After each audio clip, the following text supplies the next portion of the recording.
Welcome to the Seriously Social podcast with your host, Simone Douglas. Our guest this episode is professional storyteller Dr Matt Yoxall from Naractiv. He and Simone chat about storytelling in life and business, dealing with the all-too-common fear of public speaking, and much more. We apologise that our audio quality is a bit lower than usual, but I think you'll agree the content of this fascinating discussion makes it worth your time. So today on Seriously Social, the podcast, I'm joined by Dr. Matt Yoxall from Naractiv. Thanks, Matt, for joining me. Lovely to be here. Yeah, no, it's great to have you. So now, just for the audience more than anything else, whereabouts are you based? Because you're not sitting on the chairs in my office today. So No, that's right. I'm not too far away. I'm in Canberra right now. Obviously, I'm originally from the UK. You can hear that. Yeah. But yeah, right now in Canberra in the ACT. Yeah, nice one. Some of my favourite bars are in Canberra. I haven't been over there for a while, but you have some. Send a list over then.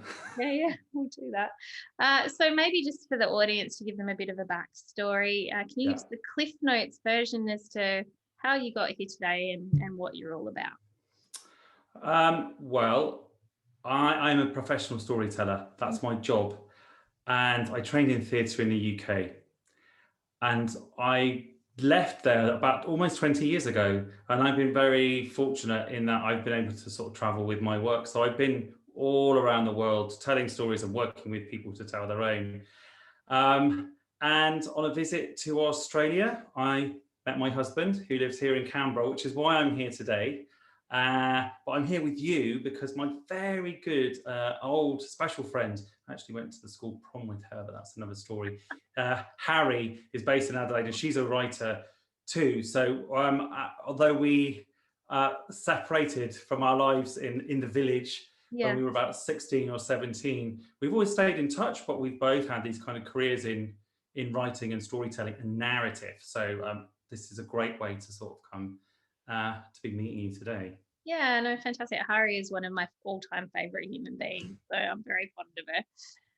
So maybe let's start with storytelling when it comes to life and business. So it's it's one of those instinctive, basic things that have been around for eons or since the dawn of man, quite probably. How do we acquire or develop this skill to tell a good story in a way that holds an audience's attention? That's a very good question.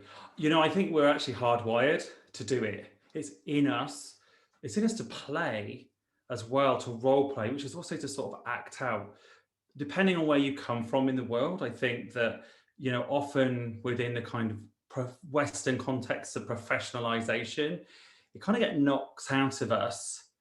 It's either kind of perceived as childish or not appropriate for the workplace, or we just kind of lost touch generally, I think, with storytelling in the community sense.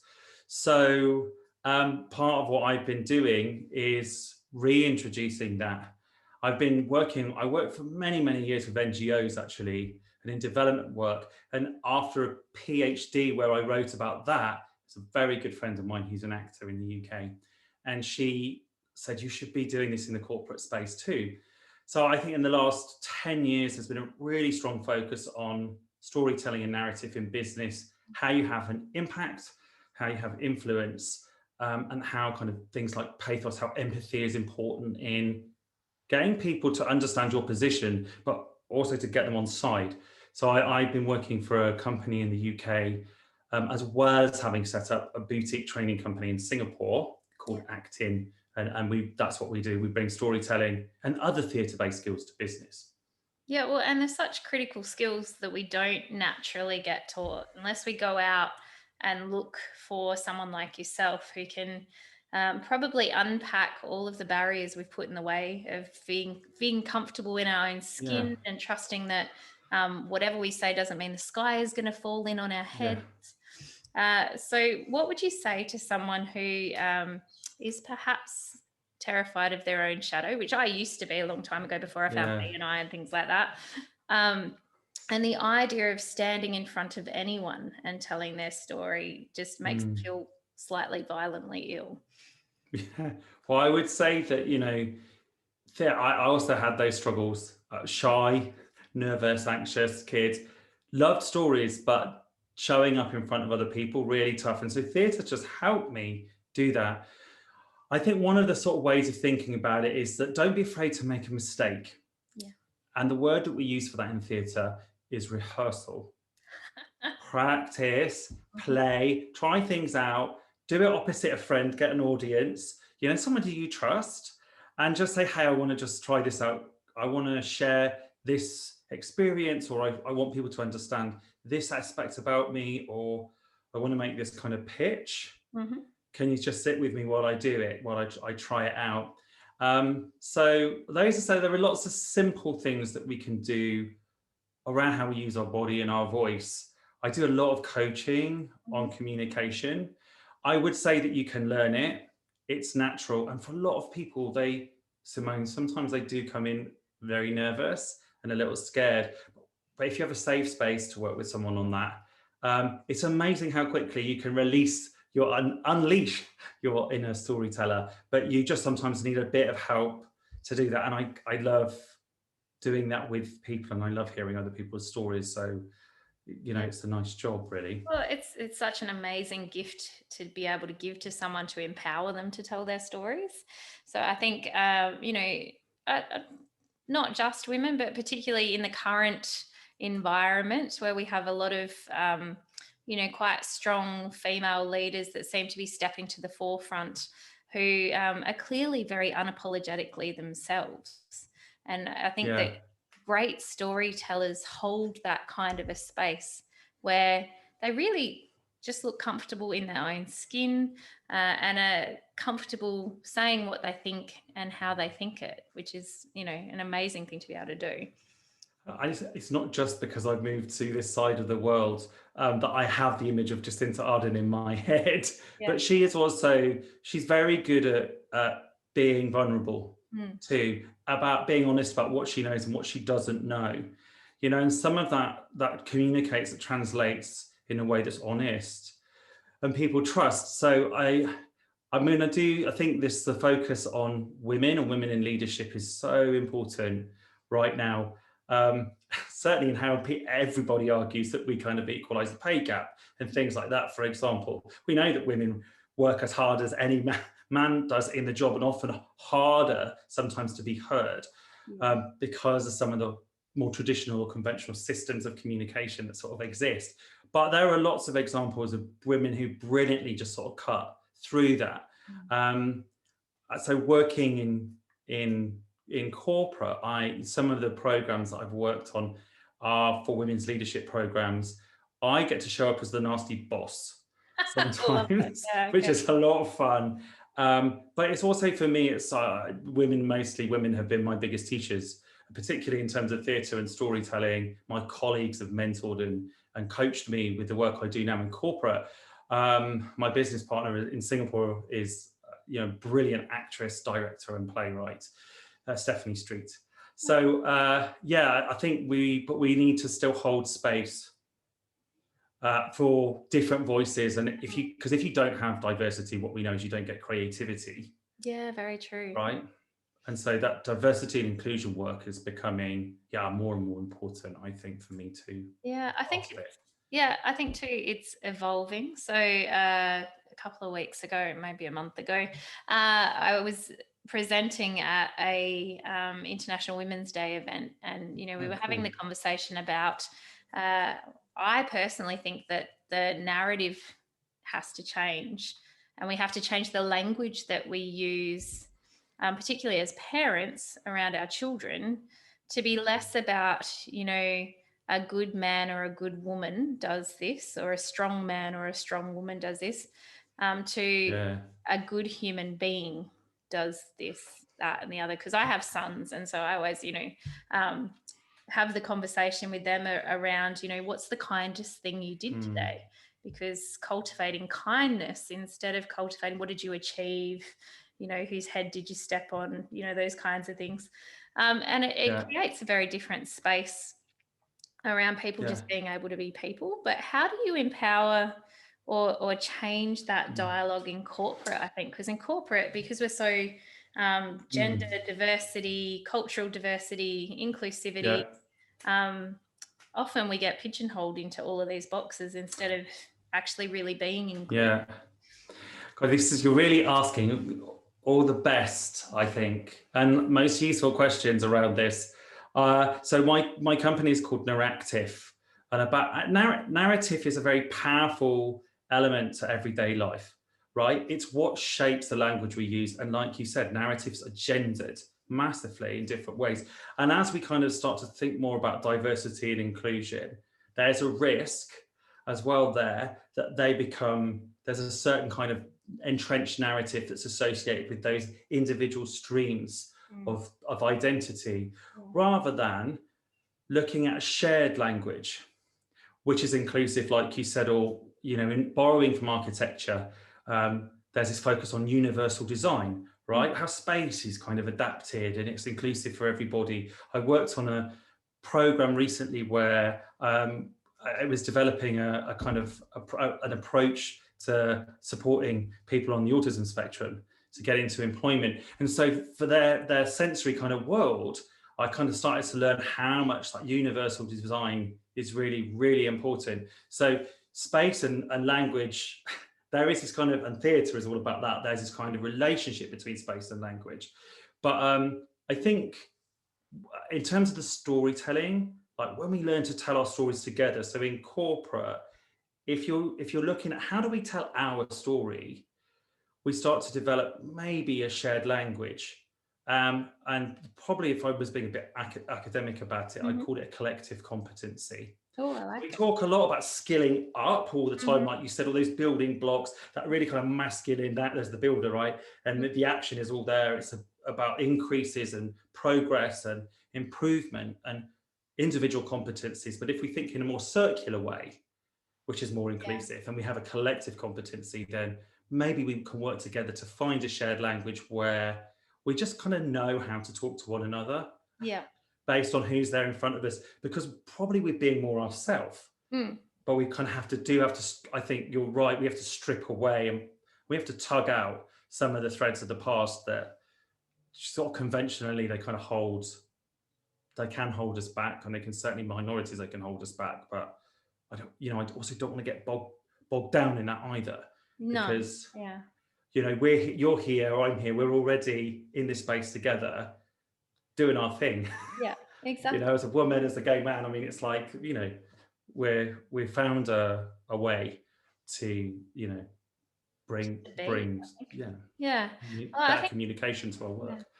Well, definitely, I was we've got Biz Week over here in Adelaide this week. So I was at a panel this morning and we were talking about how, when I work with businesses in a narrative marketing sense, it's about what's your 6-word story, which is actually something Hari taught me. So I'm like, what's, and for me, when I'm teaching them about it, it's like your 6-word story has to sum up the emotional and the felt sense that you cultivate in your customers when they deal with you, or the people when they engage with you. So I have a pub over here in Adelaide as well. And so our 6-word story is the outside world doesn't matter here. And so all of the staff, everyone understands that they have one job, which is to make that all melt away. So, we have a really diverse, eclectic, kind of odd venue. We're deaf friendly because all of my front of house guys know conversational Auslan. We've got veteran friendly because the guy's been taught in PTSD triggers and assistance dog etiquette and things like that. But it's all because it contributes to the story. So we started with the story. And that's the anchor now to everything that we do, because it can't detract from it. It can add to it, but it can't detract from it. And I think if you can find that shared language, like you were saying, that everyone implicitly can feel first, almost, then business becomes really easy because you can feel it. You've got an anchor and you know what you're doing.